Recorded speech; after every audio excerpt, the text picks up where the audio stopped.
Welcome to Balanced. I'm Ben, I'm Steve.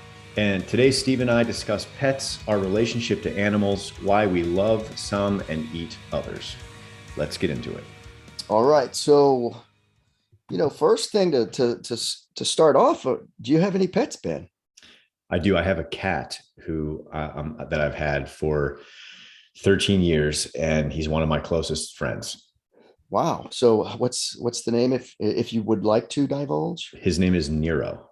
Oh, cool. So, and as for me, I have a dog, a mixed breed rescue right now. Her name, we call her Natty, but the official name my sons gave her was Special Agent Natasha Romanovsky. So, or Romanoff, I think, right? That's from Marvel, I think. Um, but It's a but good but name. It's a good name. but so it's Natty, right? Um, do you have a history with pets, like growing up and everything? Yeah, growing up, we had a dog, like a little half Shih Tzu, half Yorkshire Terrier, a really sweet animal. And he was hit by a car and killed when I was like 15. And I remember burying him and telling myself like, never again. I'm never going to have another pet. It's just too painful to lose them. And then years later, when I was in my mid 20s, my aunt had found a litter of kittens in the stuffing of the hot tub that was behind her house Oh, in wow. Pennsylvania, and she was trying to find homes for the kittens, and she offered me one, and that's how I came to live with Nero. There you go. So, yeah, my parents didn't really have pets growing up. And then it's like my brothers and sister and I, mainly me and one of my brothers, always wanted to, can we get a dog? You see dogs and as part of a family on TV shows and everything. And finally, when I was in ninth grade, our family had moved around so much. I think that sort of, my parents were like, well, we can get a dog because again, he's starting another new school and he's the new guy and he doesn't know anybody again, right? So It was like a yeah, consolation. yeah, I think so. So they sort of and I remember that dog, it was like in the newspaper back then, right? I was in ninth grade, so that was probably 1982 or 81. And it was like $25 for this little mixed, mostly German Shepherd, but mixed with something else. So I had a dog then. That dog, took me to sort of an adult, and then once Brittany and I were married, she had grown up with dogs, and we decided, so we got one dog, a German Shepherd. And then when he was a little bit older, we got another German Shepherd that was sort of not a rescue, but sort of a discount dog that And German Shepherds are very smart and very high. They need a lot of stimulation. yeah. So, and we had two of them at once. It was really a great experience. And then the first one passed, and then so we just had one German Shepherd, and then my wife's like, I've always wanted to have a Labrador Retriever because they're such nice dogs, and like, so then we got that lab, and so we had the German Shepherd and the lab for a while. Then the German Shepherd passed, and then the lab passed, and then it had been, we did the math and we looked at it, was like 22 years or something crazy, that we had had a pet in the house, and then there was no pet. Yeah. And and then and it feels like there's a big hole there. yeah, and it was really strange, and then my wife's like, well, I just want to look around, and next thing you know, she's on some website and it's a rescue, and we've never had a rescue, so we said we should try that. That's probably a good thing, right? And so we, then she calls this place, they interview us. Next thing you know, she's like, yeah, I think we're interested. And they're like, well, all the puppies are getting picked up this weekend. So she finds it, and within less than 7 days, like, this pet's in our house. So, and now she's over a year old. So yeah, I've got a quite a history with pets and having two dogs at one time. So moving on, next question, pertinent to this topic. Do you eat meat? I do. And it's a great follow-up question to the do you have a pet question. And it's how we ended up with discussing this topic, because I do eat meat, and I often ask myself, I think a lot of the questions that we're going to try to answer here, which is how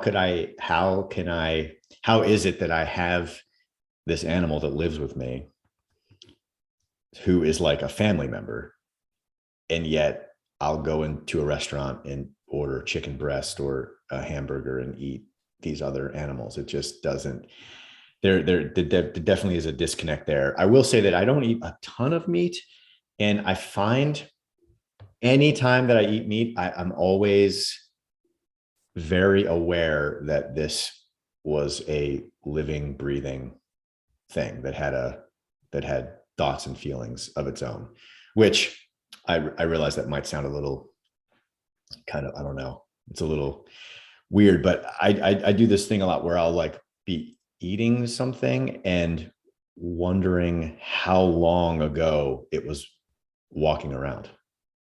Yeah. So it's interesting.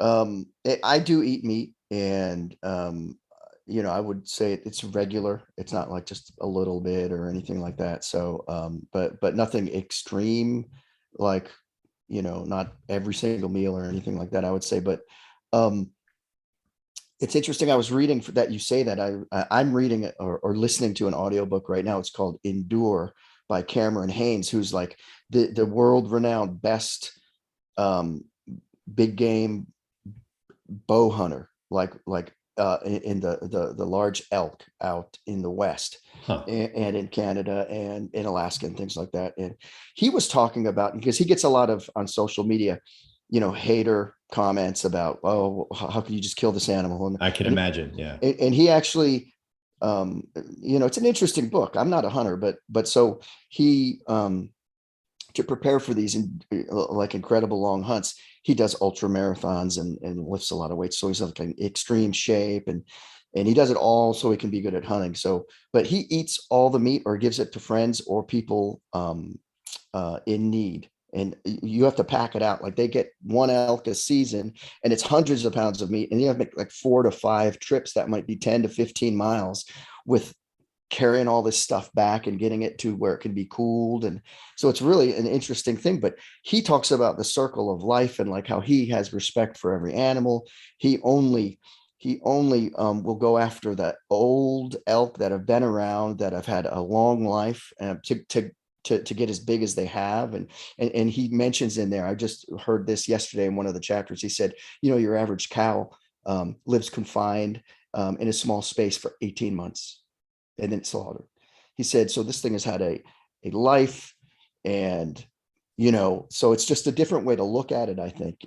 So Yeah. It sounds to me like a lot of justification of something that he enjoys doing. The real reason is because he enjoys doing it.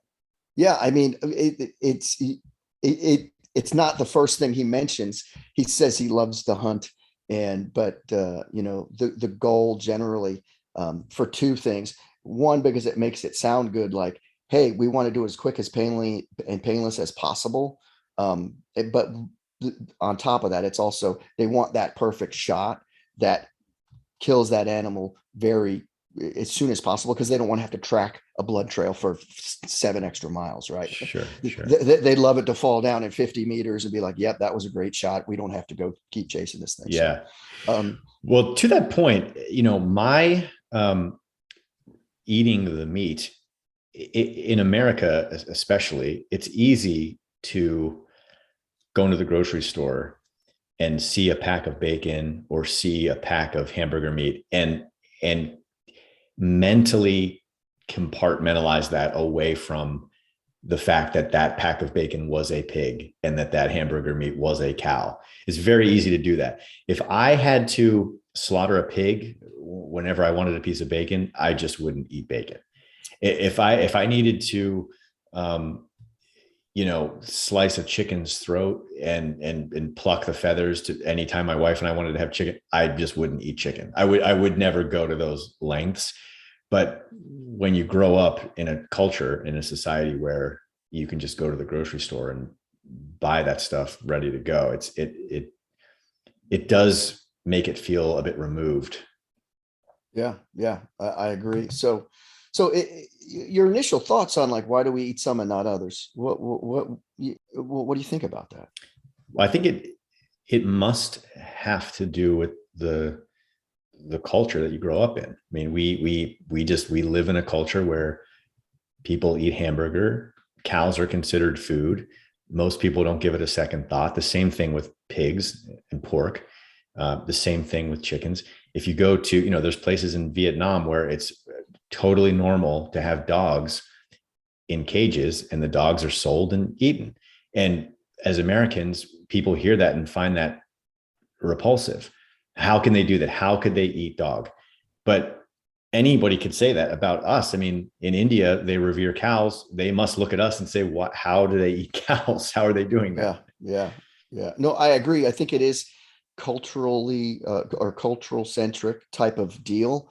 Um, so, you know, and I think there could be more to it than that, but I've done a little research. I just want to give you some numbers if that's okay. Hit me. So 21-22 National Pet Owner Survey. We're talking going to pets now. Um, this is done by the American Pet Products Association. They say there's 90.5 million families, or 70% of families own a pet. So a In huge 19, majority. yeah, in 1956, or excuse me, in 1988, that number was 56%. That was the first year they did that survey. In 2019, a few years ago, it was up to 67%. Now it's at 70. So you can see it seems to be climbing. They are claiming 90 million dogs, 94 million cats in the United States. Interestingly, the American Veterinary Medical Association reports 57% of households, 77 million dogs, 58 million cats. The U.S. Census Bureau does an American housing survey. They're reporting 49% of households have pets. Now, a lot of differences here.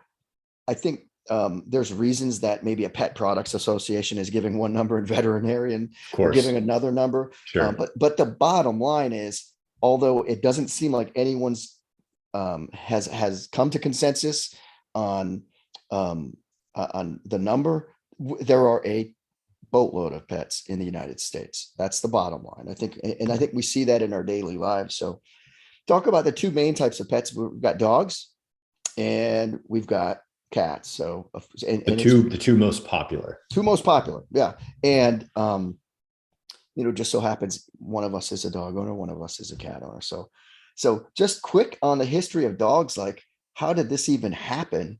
According to, I'm looking through Wikipedia the other day, and genetic studies show that all ancient and modern dogs share common ancestry with an ancient wolf. It's now extinct. So the closest living relatives are gray wolves. And the idea is hunter gatherers 15,000 years So, ago. so sorry to interrupt. Yeah, no, go ahead. All modern dog breeds Yep. have a common ancestor that is a close to what we think of as the gray wolf. Yes, yes. It's actually an ancient wolf, which is also the gray wolf is an ancestor of, but that actual species is now extinct. So, Gotcha. Gotcha. so when people say there's a wolf, dogs all came from that. Not really, but yeah, similar. Yeah. Um, so 15,000 years ago, they say hunter-gatherer humans began associating with wolves. There was actually 14,200 years ago. These aged remains were found of the Bon Oberkassel dog that was found buried beside humans. So that indicates a sort of, from what they're saying, that human graves were laid out and there was a dog laid out Yep. very nicely next to him. So this was a relationship, that was important. I tend to probably think the most common sense theory is the human campfire theory. Pre-agriculture, um, you know, hunter gatherers would kill an animal and the wolves would take advantage of the carcasses left behind, and then once the humans started cooking meat, the wolves were attracted to those hunts and then to the smell of cooking meat, started hanging around the camps a little bit.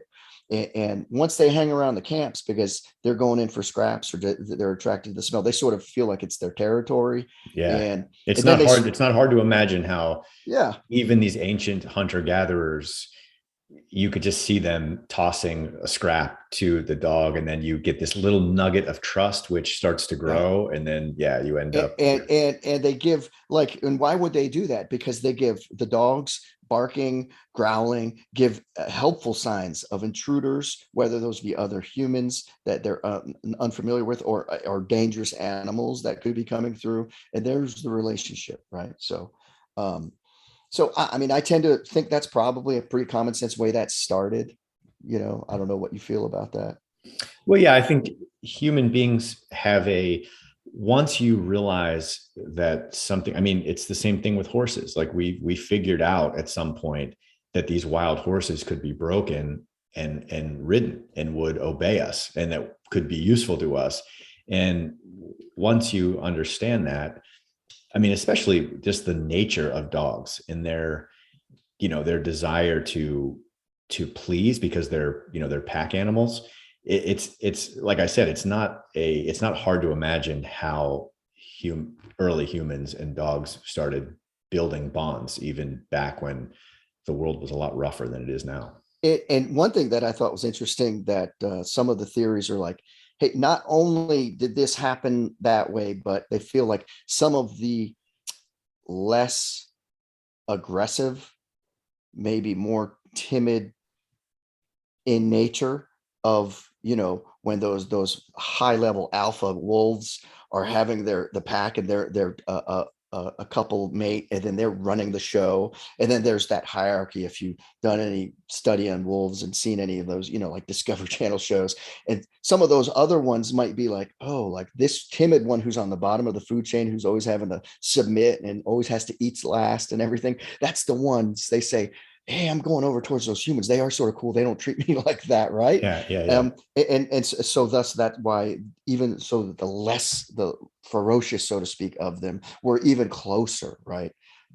Which makes a lot of sense to me. So And um, furthers the domestication as exactly, they right. exactly. They're more easily approachable and everything in all things. So we can't leave you out, Ben. So I looked at the history of cats too, and again, looking through Wikipedia, three kinds of cats there's talking about.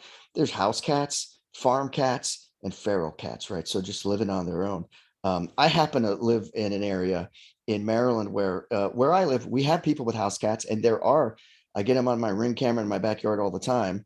Cats that everybody knows them in the neighborhood, but they hang out in a barn, and they're sort of around. So there's sort of a mix between maybe a farm cat, and some people feed them. Some ladies are like, they leave some food out over by the barn because they feel sorry. But So these cats, they don't belong to anyone. They're just kind of yeah, local feral kind of hybrids. yeah, and we're sort of out here in the woods, so like they're not skinny, man. And they're hunting.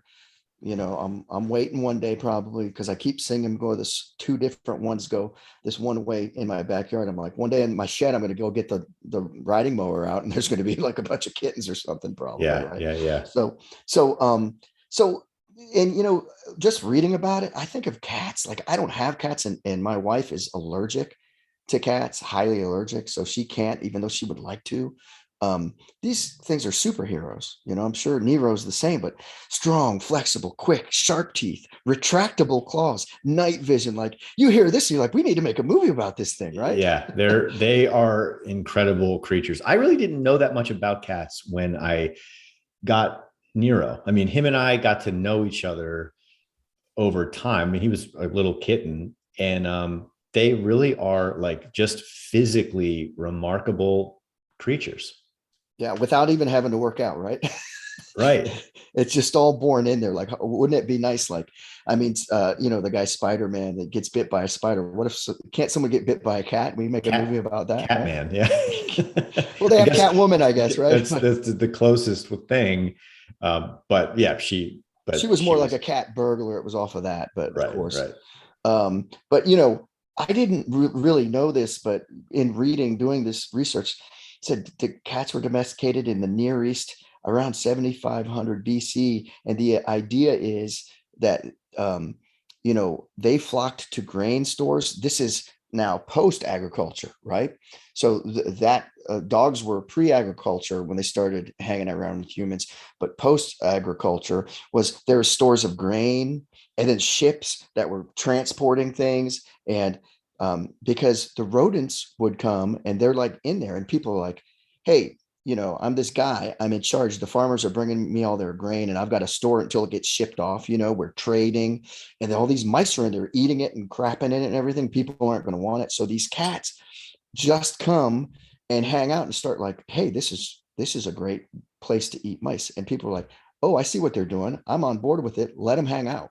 Don't Yeah. don't don't shoo them away. They're not the problem. Yeah, yeah, they're very useful to protecting, like you said, grain stores. But doesn't it seem like, all right, we're gonna get these mice and these rats out of here, but then you have cat pee and poop all in the grain, don't you? I mean, Yeah, the cat's I got to be going somewhere. apparently they didn't. I think they would go someplace else. I'm not really sure the history of that, but that was the theory, right? So I mean, the campfire theory for dogs might not be exactly the way things shook out, and but that's what there was the main theory. People are saying that people were like, oh, like, this is working out. They're taking care of things for us, so they can stay around. And then someone's like, hey, that cat rubs up against him, and maybe that person gives him some water or something, and cats are, hey, how are you? But then they can walk away and do their own thing, right? Yeah, yeah, yeah. Well, it's funny because I've had a lot of people, and people tend to kind of lean towards either dogs or cats. You have like dog people and cat people.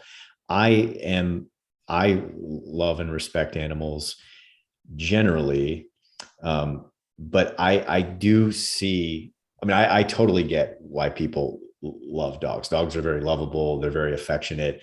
Cats are much more aloof, but in their own way. And I've seen this now from, it's been 13 years I've lived with this animal. They have their own, he's a great communicator. He's very affectionate, and it's just different than a dog. It's not as overt. Yeah, no, it is. It definitely is. And cats were even worshipped in Egypt. The goddess Bastet was often depicted in a cat form. So cats have been around and been a big part of some cultures. So pretty cool stuff. They are desert. They have origins in the desert. Yeah. So they're very efficient in that kind of environment. I mean, even now, modern domesticated house cats he doesn't drink a lot of water. I've noticed. Yeah. Incredible. I mean, my dog definitely, we went on a run this morning and she was just, as soon as we get in, she's At the drinking it water up. bowl. Yeah. Yeah. So I'd like to start this, like, if I'm asking myself, and we'll ask you as well, like, what does a pet do for us and what do they mean to us? I didn't really do any research for this because I think I've had experience and you've had some experience and we can talk to this. I mean, for me, I mean, even when I was that ninth grader new in a new neighborhood with um, gave me companionship, um, what I consider like a good friend who's non-judgmental, completely non-judgmental and accepting of all of my flaws. And then I was allowed, my parents were like, well, you need to take it to obedience training. You need to take him, and because he's got to be trained to not be, just crazy running around. And so I did that. I remember we took him to the place, and the guy who's running the place, a well-established dog trainer, he was like, no, I only do adults, only adults. And my dad was like, well, we're leaving then because I'm not doing it. I'm not training this dog. And I was in ninth grade, and the guy was like, okay, like, Oh, he only works with adult owners. handlers. Oh, Yeah. I thought you meant he only works with adult dogs. Because, He didn't want to work with you because you were in ninth grade. yeah. And he was like, no, because the kids don't pay attention. He's like, I'm not going to be corralling a kid. But I was a pretty quiet kid, and just, I was respectful. And so he was like, I'll give you a shot, but if you screw up, like, you're done, because I can't spend any time with these people who are paying me money. Right. messing with you to keep you in line when we're trying to keep the dogs in line. And for anyone who doesn't know anything about training dogs, when you go to these obedience classes, they're not training the dog, they're training the person to train the dog. There's Yeah. also sorts of homework you got to go do, 15 minutes, 3 times a day to practice these things, and with treats or with whatever you're using, whatever. So they're just giving you, here's how you do it. Now you go do it repetitively all week. And then next week you come back, that should be mastered, and we'll move on to the next thing. So that's what it's all about. But Hmm. that gave me a bunch of responsibility, and I like to take the dog through that. And it was just a really good experience. And so, companionship, like I think about when I was on the road, part of my career, I was gone every other week for the whole week. And there's my wife before we had kids, just alone, but no, she's got this dog in the house that she became very close to. And that was like her, she gets home from a hard day of work, and she's got some companionship there. This was the German Shepherd. Yes. Yeah, the And German Shepherd, it can be intimidating. Um, can be it.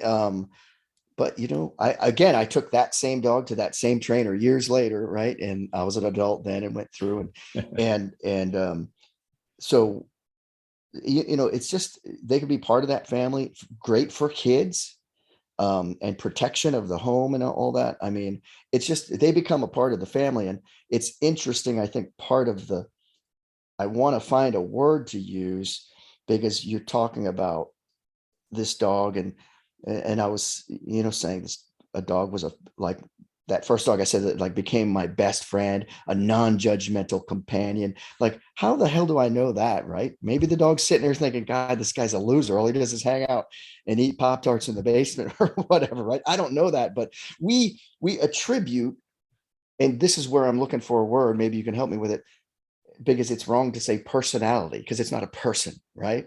But we attribute these characteristics of what I would say personality, but there's got to be a different word. oh, well, I actually disagree with you on that point. I think that we say personality because we came up with the word and we are people. But animals, all right, they're not people. I'm using air quotes when I say that, but Yeah, do they have distinct personalities? Absolutely. a I hundred mean, percent, a hundred yeah, percent. 100%. And I think personality is appropriate for what If you're describing. It's All like, right, if yeah, we can use that word, I'm good. I just wanted to, because I was waiting to be called out. Like, hey, it's not a person. Stop using that word, Steve. But and personalities, like you can just say dogs are all friendly and bubbly. But no, I've had a dog that's very like, our second German Shepherd was very like, hey, pet me, but I'm sort of like a cat somewhere, and I want to go off and do my own thing, but I'll yeah, protect the house, yeah. and I'll be there when you need me. And I love going on walks with you, or runs, but bottom line is I'm not snuggly. But then you get a Labrador, totally different. I want to play with you every second you're here, jump in your lap, even when you're trying to read a book, and just bother you and just be totally funny and like a goofball. So even between different cats, different dogs, totally have their own unique personalities. For sure. So what about you? Like, if you just say, what does that pet do for you? I know you've already hit it a little bit, but Yeah, I mean, there's, I think a lot of the things. Well, I mentioned the dog I had when I was a kid. His name was Sparky, by the way, and he was like a very loyal companion. I would go, when I was young, like my friends and I would go out in the woods and run around, and he very often would come with me, no leash. He listened to my commands, and he would go out in the morning and grab the newspaper off the stoop and drag it in for us. I mean, they're just like, so all of that stuff.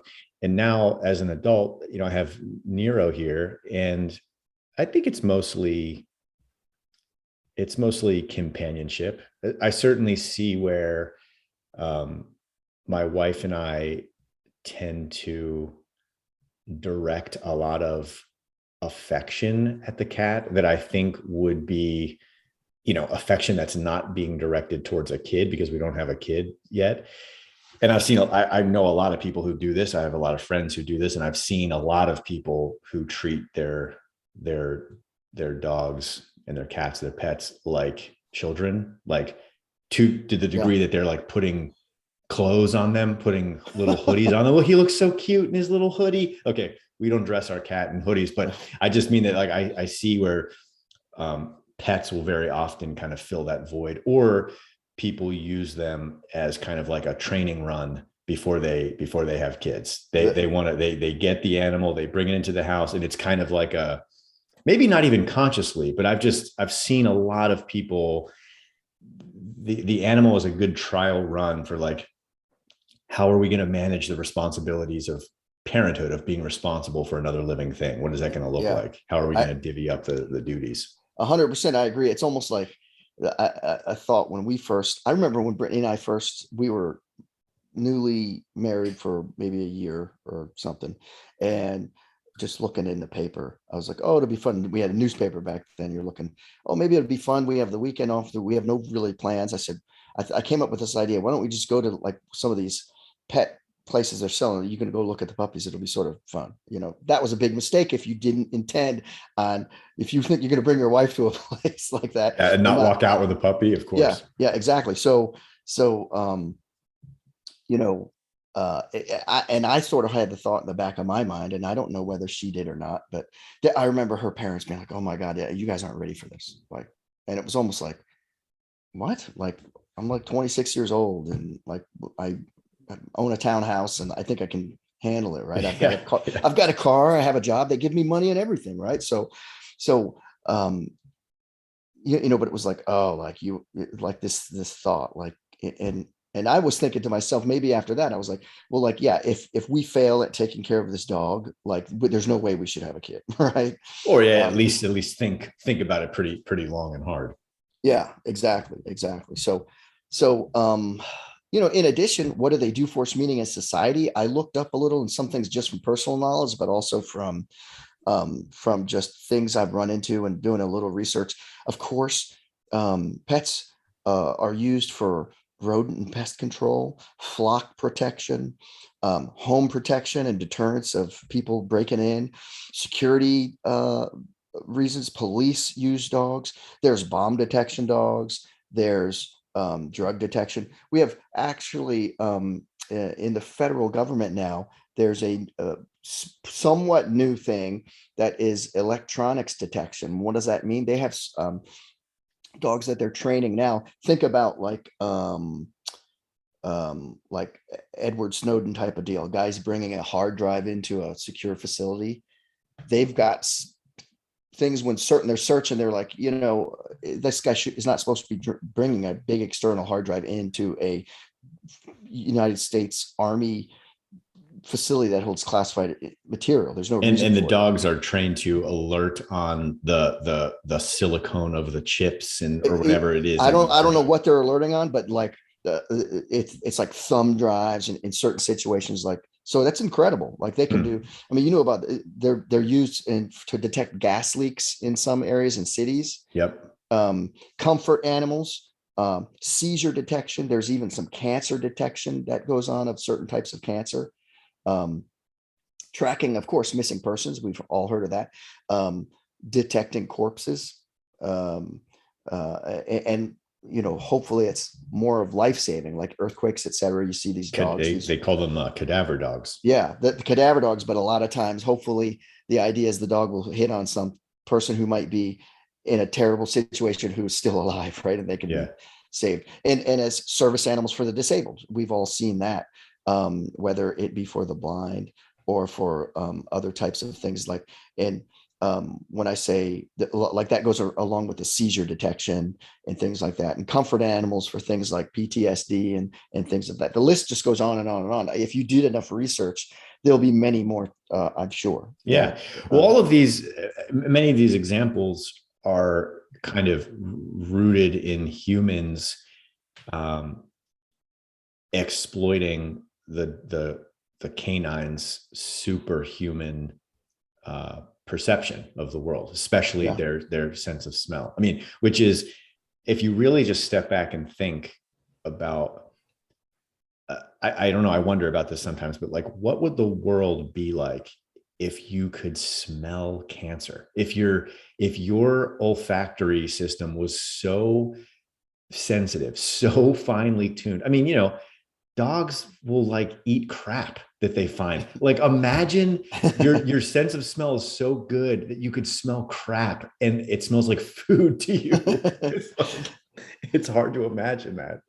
Yeah, it is tough. And like, they have like someone will take a coffee can, unseal it, like put like a bag of cocaine in the middle of all these ground up coffee grinds that's wrapped in plastic and wrapped in foil and then double wrapped in plastic, put it in there and then reseal the can, put the plastic top on, wrap it in that in a plastic bag and shove it in the middle of a duffel bag covered by a bunch of clothes, and it's all wrapped up and the dog's like, stops right there. Hey, Yeah. there's coke in here. Yeah.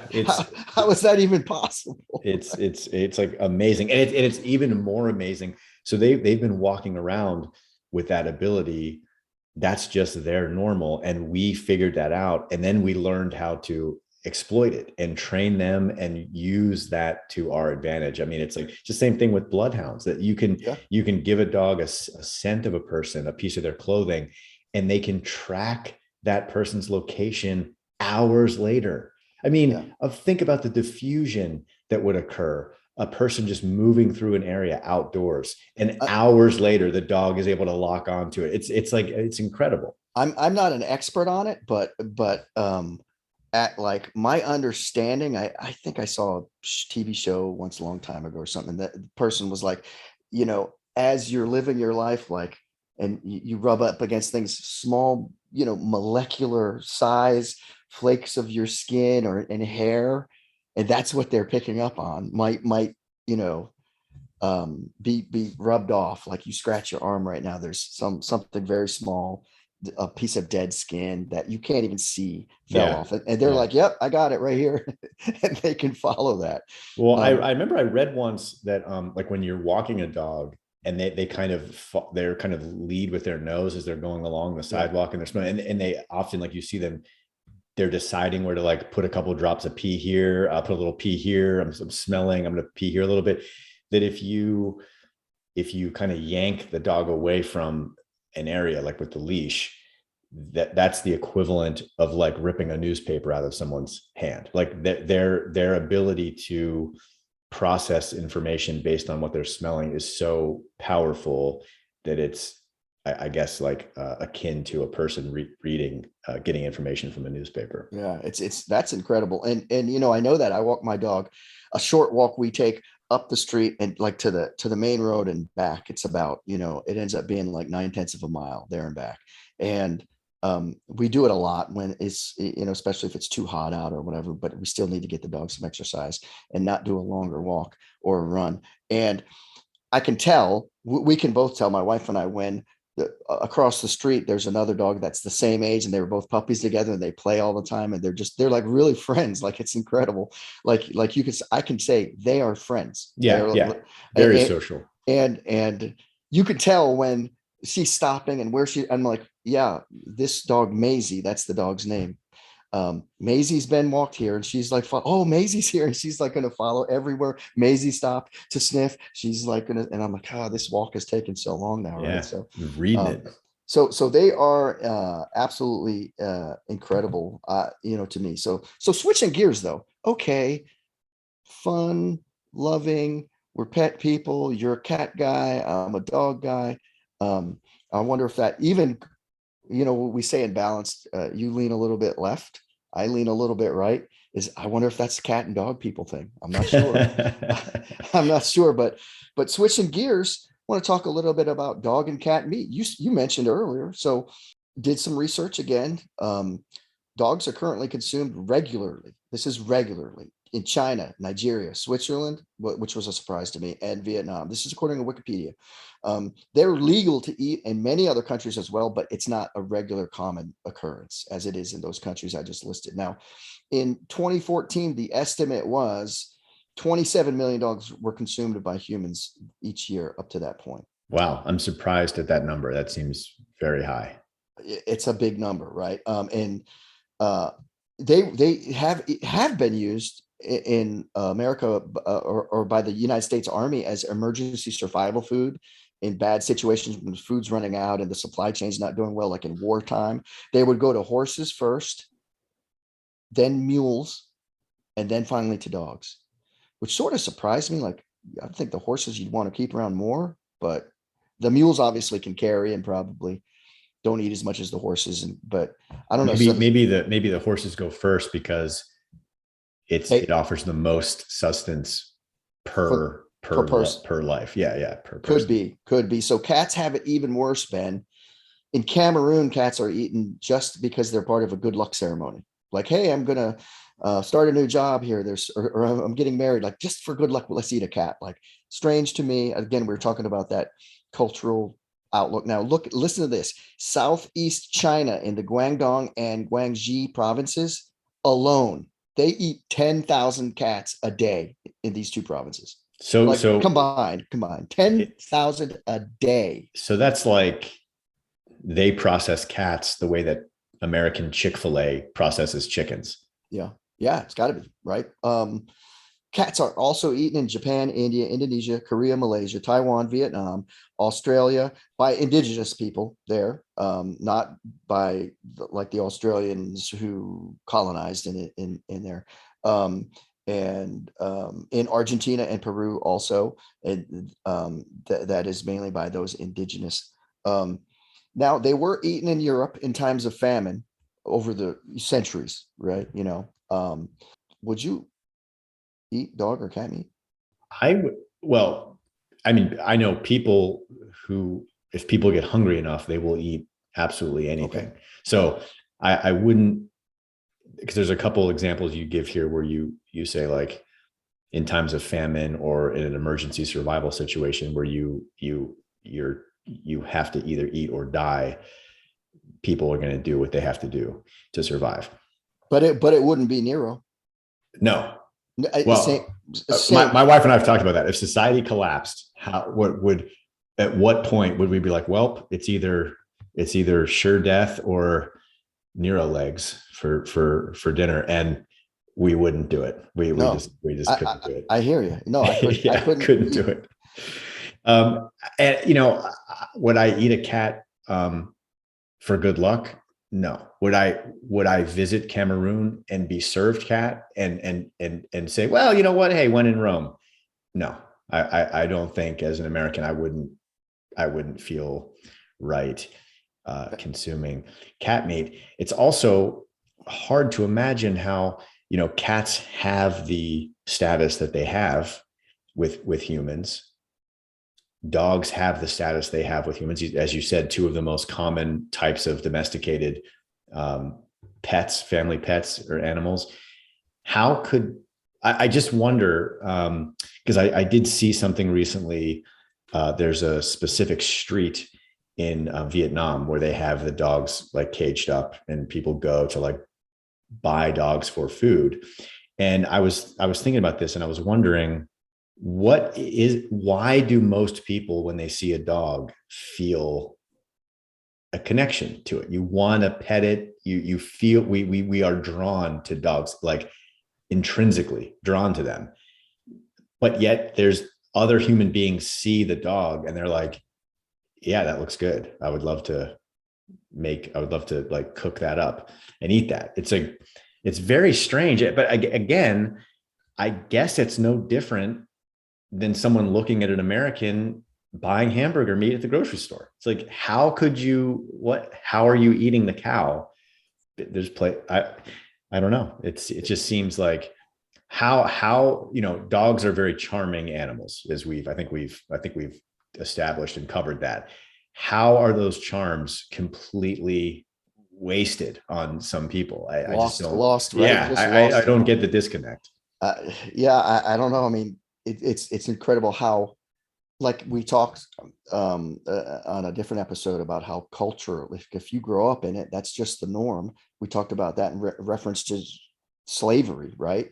how people are just like, hey, that's how I grew up and that's how it's been. And like every breathing minute I've been on earth, people have been, if you're in Vietnam and people are eating dogs, or you're into those provinces in China and everyone's eating it, it seems like, I don't know how big the provinces are, but 10,000 a day, like every meal obviously is a cat, right? It seems Yeah, like. that has to just be like a totally normal thing. Yeah. So it's just got to, it's the normal thing. I mean, in the US, what is it like?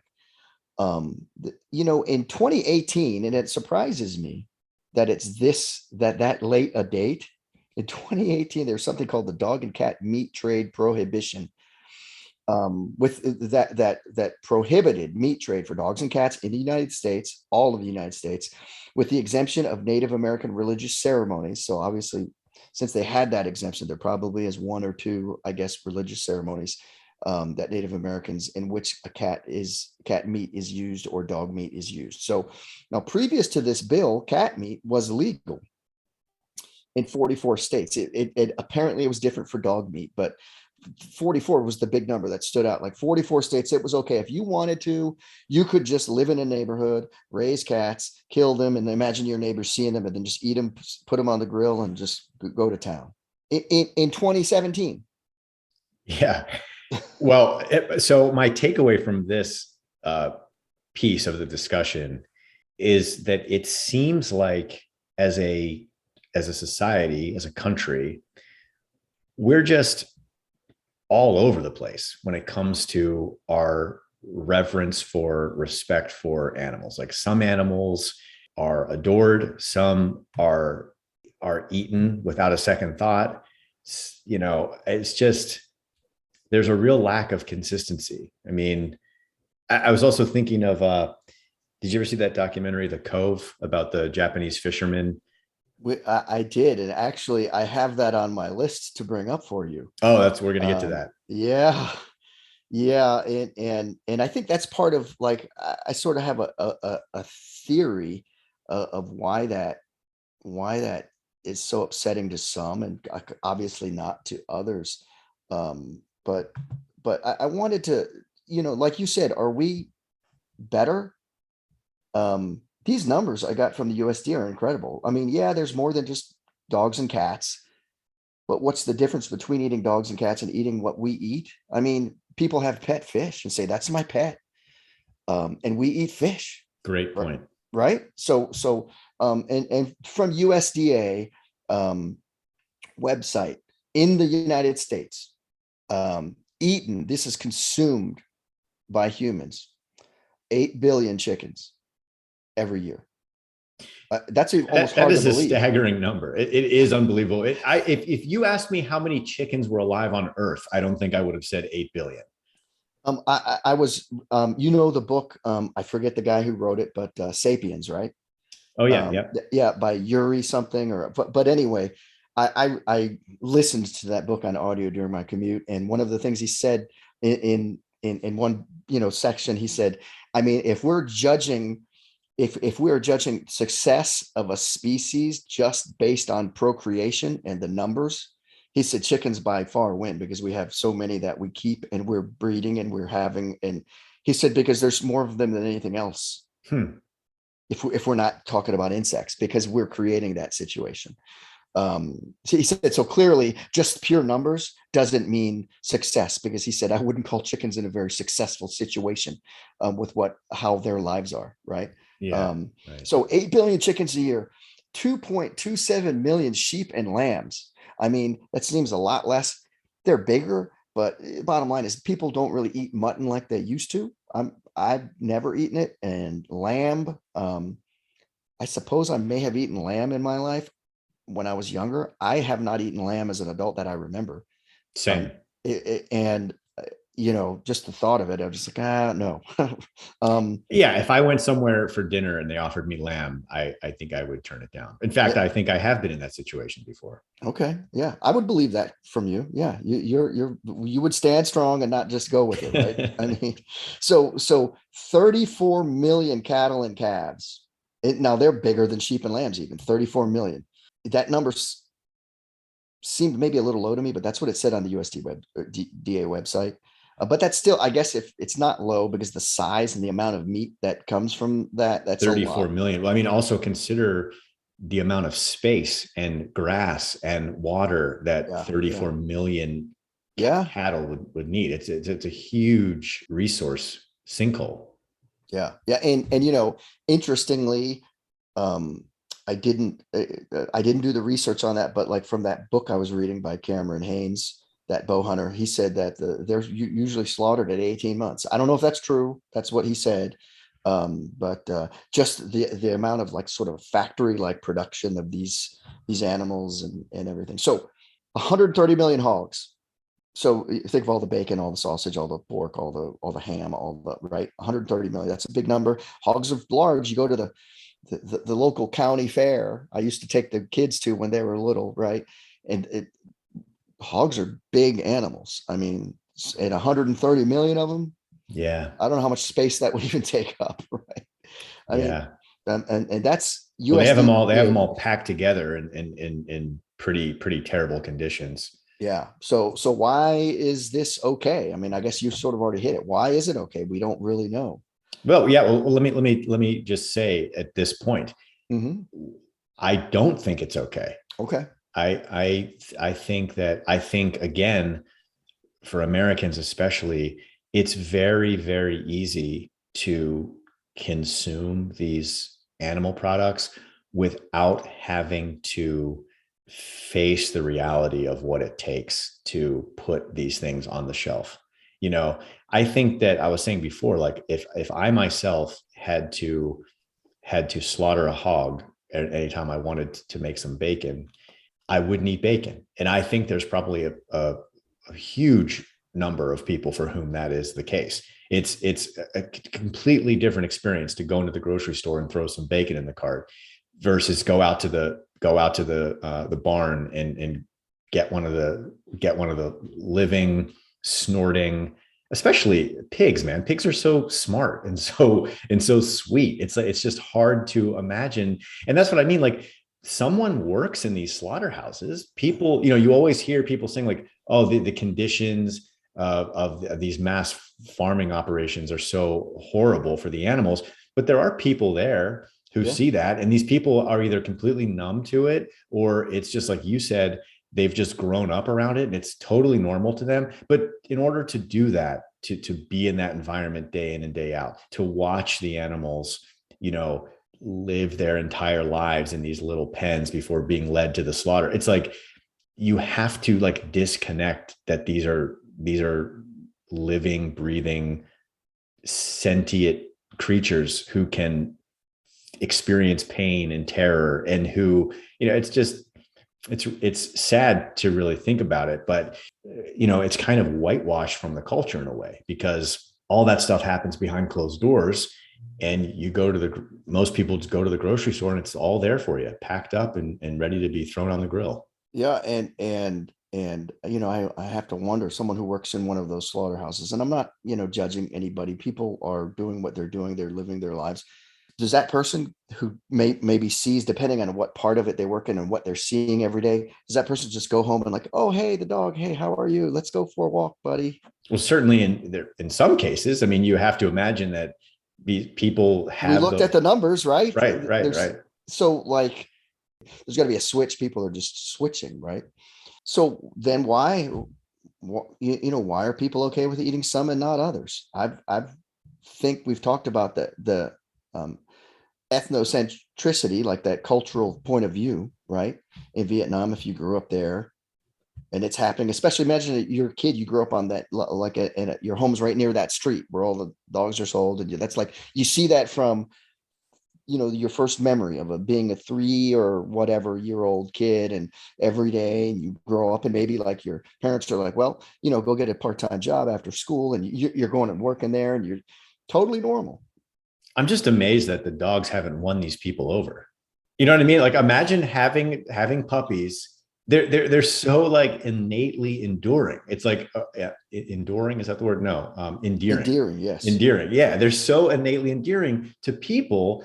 It's just hard to imagine that these people have these puppies and they don't they never got to the point where they were like, oh, they're just too cute. I can't, like, we can't. I think it's just that it's got to be just culturally, just like you said, even people who work in slaughterhouses or who do that, like people who work in just like a guy who's like grows up and they hunt deer and then they field dress the deer and that's what they do, man.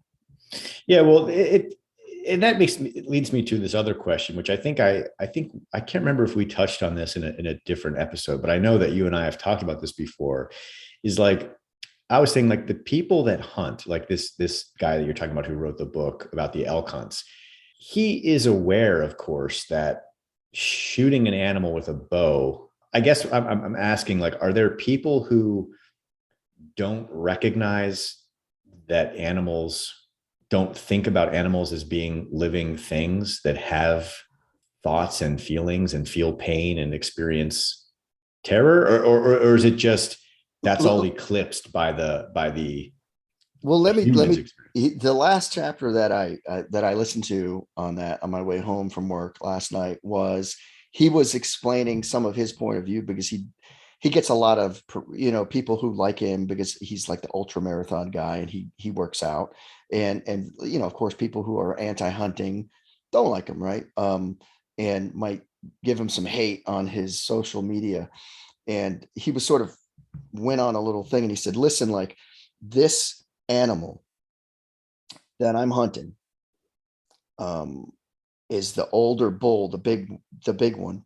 This thing is either going to die of starvation and freezing to death in time of drought or extra hard winters they have out there, or more likely be hunted and eaten as it gets old and weak and just hunted down until it is exhausted from running through the mountains to try to escape for its life and just get torn apart by a pack of wolves, by a mountain lion, or by a bear.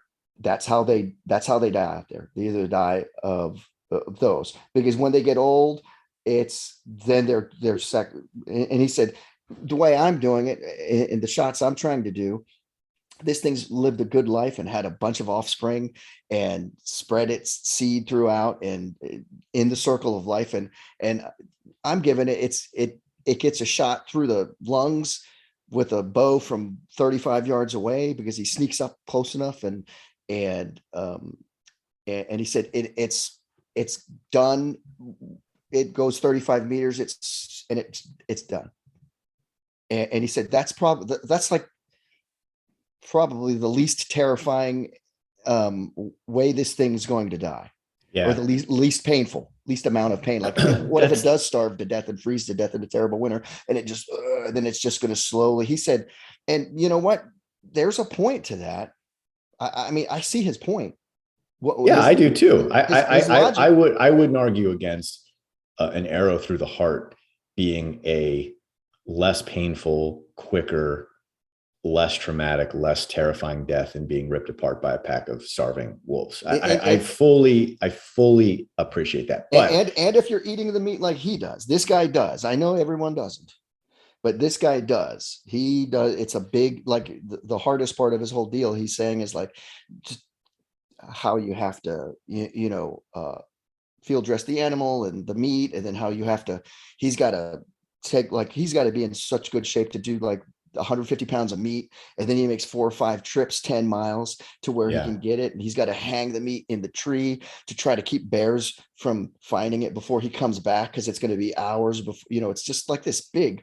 I mean, he loves to do it. That's his thing. yeah, and that's what I was Whatever. going to say is that I think, I'm a skeptic, and I think that, well, if I don't shoot this elk, it's going to freeze to death, have a long, slow, agonizing death, be torn apart by wolves, etc. I think those are all, I think I do believe there's ulterior motives. I think that because I guarantee you, this guy has pictures of himself kneeling next to a big dead elk. And I guarantee Sure, you sure, that sure. yeah, Yeah, yeah. yeah, yeah.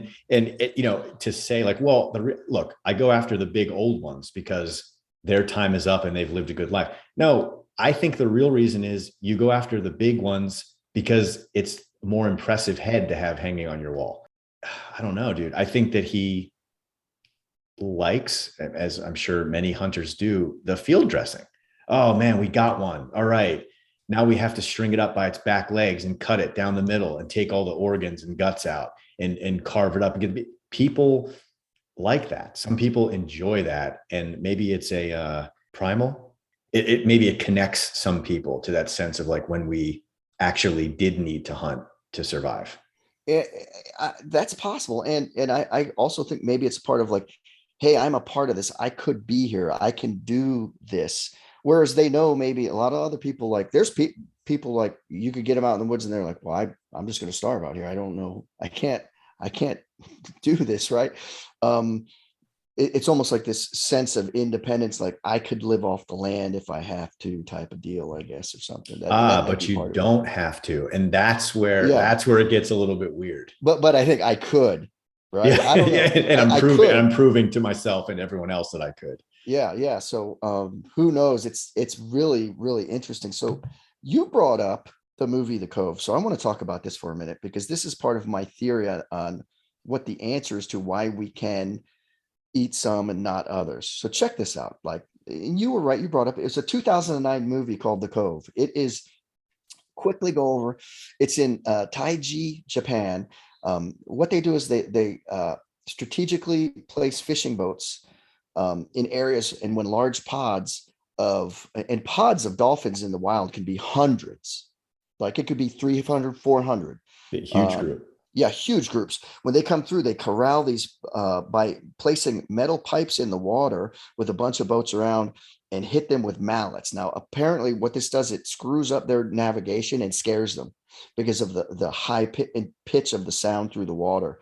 And they have sort of like a sonar type of location, how they know where they're going, and it scares them. It screws them up, so they get driven into a cove, and it's immediately once they're all in there to try to all these boats pushing them in there, and then they barricade it with nets, and then they leave. They're left overnight in this cove where they can't escape to calm down is the idea. So in the morning, the people who do this, the fishermen in this town, come back, and some of them are chosen to go to dolphinariums, which is like places in the world where that they still have dolphin shows and everything. I know Yeah, we the don't do aquariums yeah, and we don't do that in the United States anymore. I've seen dolphin shows like at the Baltimore Aquarium. They don't have them anymore. They stopped that because they're like, no, we're not keeping them, and it's not good for them, right? Which is a positive thing to me. I would agree, and I didn't even know that, but I'm relieved to hear that. And I also think it's amazing how long it took us to decide that. Like, you Yeah. know what, this really isn't a good thing to be doing. So yeah, and so in the morning, some are chosen for dolphinarium. So the ones that like these look the best and the prettiest and the whatever, right? And 20% of those, they take them up and they net them and take them and put them in like some water or something in a truck, and they're like, we're going to drive them off to, they're going to get on a plane, we're selling them, we're going to make a lot of money. 20% of them just simply die of shock on the way there. This is like being like abducted by aliens or something, Yeah, you know. must be. And so the rest, then they used to be speared and have their and then once they're speared, they're held still and then have their throats slit. But now, As they are in the documentary. yes, and now, after, I think it was probably after the documentary, now Japan humanely, so they say, drives metal pins into their necks, which they say kills them instantaneously. Although in 2011, after they started this, some veterinarians in some group, pro animal group, went out and took a video of this and said actually it took about 4 minutes to die from the one they saw with the pin shoved into its neck. Well, I'm not a vet nor a doctor, but even based on my very limited knowledge of biology, the 4 minutes sounds much more realistic. Yes. So I mean, I believe them. They've got a video of it. I didn't see it, but and so so the rest of them that have been in the cove that didn't get taken for dolphinariums, they're eaten. And the documentary does show dolphins frantically crying out and trying to escape while they await their turn for slaughter. So it's pretty. And you didn't mention that the entire cove turns red with their blood. The waves breaking on the shore red, Yes. just just totally, I mean, slaughter is the word for it. It's a Yeah. And that so, documentary, just for the listeners who haven't seen it, remains one of the most upsetting things I've ever seen on film. yes. Yeah, no, I agree. I agree. It makes like you, after you watch it, like you have to like tell yourself, okay, if I run into someone who tells me they're a Japanese fisherman, calm down, Yeah, yeah, right. calm down and take a breath, maybe leave the room because we don't want to have a discussion right now, right? So the thing is, why does this bother us so much if Japan, or most of Japan at least, seems fine with it? It's estimated, and and this is and why does this bother us so much if we do the exact same thing with hogs? exactly. So it's estimated, although they've got quotas in this town, the quota is 1,820 a year. Um, I don't know where they come up with that number, but it's estimated across Japan, in different small towns. It's about 22,000 per year that this happens to, with dolphins, and all types of different dolphins are mentioned, in there. So I think my theory again is, listen, we were told when we were kids that dolphins, which are mammals, are some of the smartest creatures in the world. We've seen this on TV shows, movies. You know, dolphins are even generally known to be friendly with humans in open water. Um, there, you have the swim with the dolphins parks, and we see them, like we talked with our cats and dogs, as having the ability to communicate and having personalities. And so my theory is that it upsets so many people because we imagine, and I know I do, that they fear, and seeing their entire community locked up, systematically killed right in front of their faces, right? Does this sound familiar, like something that's happened in our human history when humans have done this to each other? When we think about the Sure does. Holocaust and Yeah, of things, course. how how much fear is there? And that's why we're upset with the Cove and what's happening there. Then that's why we're not eating dogs and cats, because we attach these anthropomorphic type of feelings to them, these personalities to them. And clearly in Vietnam with dogs, they don't. Like, there's no other explanation. They just don't attach that personality. Oh yeah, a little cute thing, but it'd be great lunch.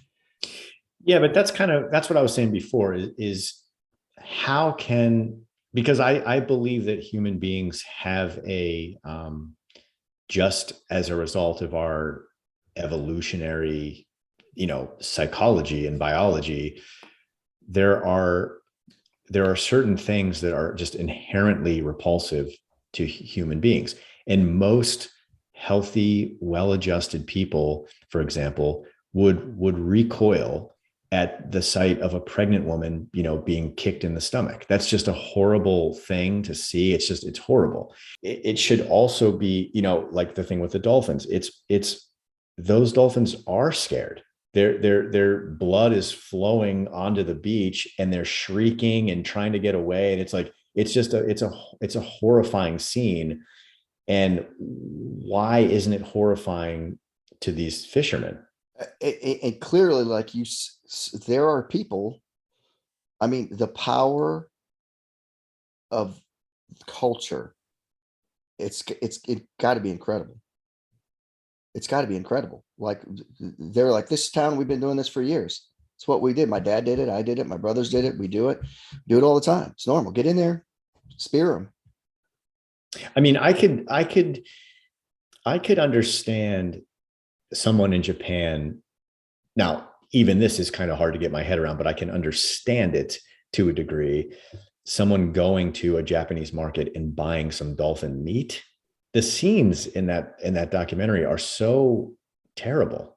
It's so terrible. It's hard to imagine how human beings could do that. But like, to your point, I mean, human beings have done worse to other human beings. So certainly with the right, or I guess the wrong ideology, or Cultural viewpoints. cultural viewpoints, yeah, literally anything is possible. I looked at an article on a website called thegreatprojects.com, and I was like, we're fear and personality and communication and the knowledge of seeing your brother, your best friend, being after being set in a swimming pool and stuck there, then we're spearing in the morning and seeing it, knowing I'm next and having to watch that. I was like, what are the smartest animals? And first thing this says, what they call, I think zoologically, is cetaceans, which is dolphins, whales, number one. Number two, chimpanzees. I think we knew that. Number three, pigs. You brought that up already. Number four, dogs. Number five was parrots. Now, you could go to different articles. I put those down. It's clearly there's indications that ravens and crows are very smart. Rats are very smart. Cats can be very smart. And so if you go to different places, you're going to see different things included in that, different animals in a different order. But like just the number three on that list was pigs in this article. Look at number three. Are we running concentration camps where lucid animals are having these feelings of, why don't they let me out here? Why can't I be free? Why am I jammed in here? Why are they killing? Why are they putting us in a line? And why am I going through some of the kosher things? There's things where they're like, oh, the animal has to be like drained of the blood first. And so how long is that animal alive? I don't know. Right. But are these like concentration camps? These slaughterhouses? If these pigs can know and can fear, third smartest animal besides human. The system in this country for the production of meat is broken. It's driven by money, like so many things. It's deeply, deeply unfair to the animals. And as the apex species, we can and should do better. I agree. Yeah, I just think there has to be a better way. If you think about yourself being in the situation and you standing naked, lined up with a bunch of people, whether you know them or not, you immediately your brain goes to images of the Holocaust. Yeah, and moving in a line down the row until it's you, right? I mean, the extreme and utter fear, it's horrific to think about. Yeah, and it's crazy for someone to suggest that, like, well, the pigs don't know. They're not smart enough to understand like what's happening. Yeah, okay, maybe they don't understand the finer nuances, but I guarantee you that they go to the slaughter filled with terror and anxiety, and we should we should do better. I was going to say something else and I lost my train of thought. I apologize. I'm a bit scattered now. That's okay. I agree. We should do better. And humane slaughtering, free range is a good thing. Yeah. I mean, I don't know all of the details about it, what other things may be being done for animals, but we've got to do better. And regardless of the culture, think about the Cove, and then think about what's happening on our end too. There's a problem, and I can't say we have a solution, but I do think something needs to be done. It's going to take a long time. It takes a long time to change a culture. This is another on a very long list of reasons I have such a deep respect for the Native American people. But they lived in such harmony with the environment. The Indians on the plains, when they would kill a buffalo, they always acknowledged that animal gave its life for them to continue to live. And they were very, very, you read about it in school, how they used every part, nothing went to waste. They were very aware of their, the tax that these animals were paying so that they could have a roof over their head and clothes on their back and food in their stomach. And it's, maybe that's more of the model we should be, working towards. Agreed. Well, I can't say we solved all the problems of the world. We certainly brought up some things that I think needed to be discussed and give us some thoughts going forward. So thanks so much for listening. If anyone has an idea or topic you'd like to hear discussed, drop us a line. We're at benstevebalancedpodcast@gmail.com. We'd love to hear from you. This is Steve. And this is Ben. And we are balanced. Balanced is produced by myself and Steve. Our intro and outro music is performed by Four Giants. You can check them out on Spotify, Bandcamp, or wherever you stream music. Thanks so much for listening, and we'll catch you next time.